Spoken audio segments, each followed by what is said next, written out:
Um, my Office of Clinical Quality Improvement, is continually looking at the whole array of healthcare services that are provided, and we are usually trying to identify services that are either high volume, high total cost, or are of particular strategic importance to the institution. And we encourage clinicians who are providing those services that are higher priority to organize themselves into improvement teams to try to improve the quality of care that they're delivering around those services. And my office provides improvement support in the form of improvement advisors who are experts in leading teams through the improvement process, as well as data analysts who can help the improvement team understand how is care being provided right now, what kind of outcomes are we achieving, and then as new interventions, new ideas for improving the quality of care are introduced, they can develop measurement tools that can help those teams monitor the progress of their work and seeing whether or not their improvement activities are having an impact. So how are you in your role leading the way into the future of quality improvement at CHOP?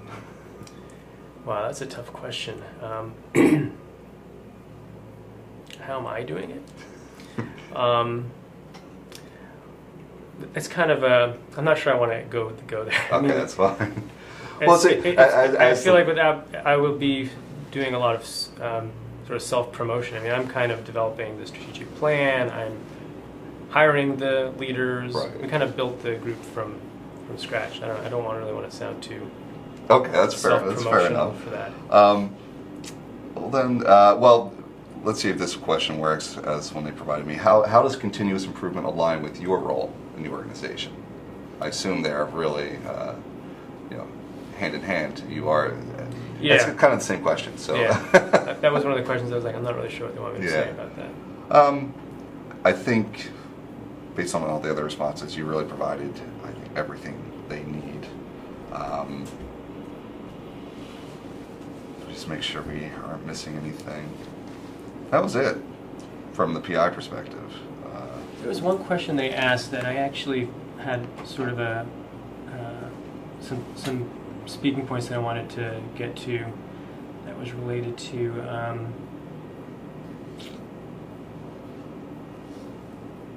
how does improvement tie into the current landscape? So I gave you one piece of that, which is this issue of value.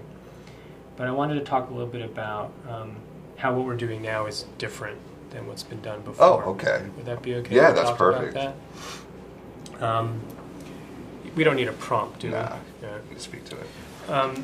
So clinicians have for centuries been continually trying to improve the quality of care that they deliver to patients.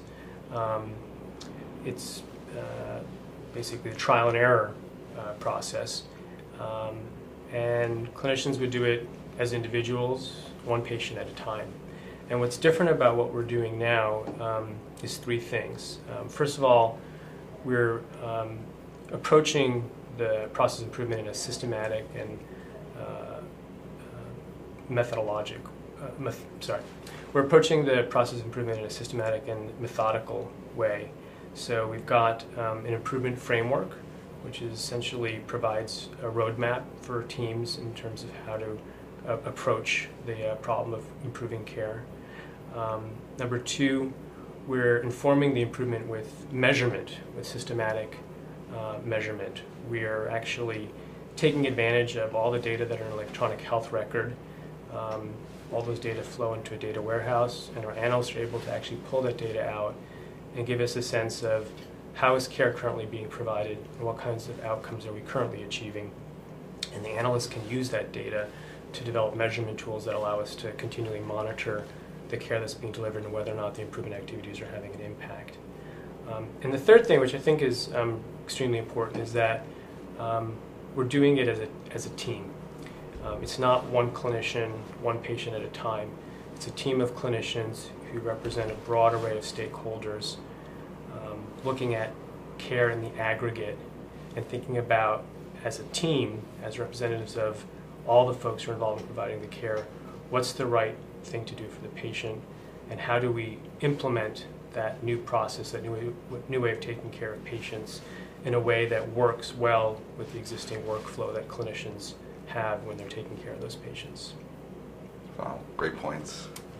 So we can end. That's the first video for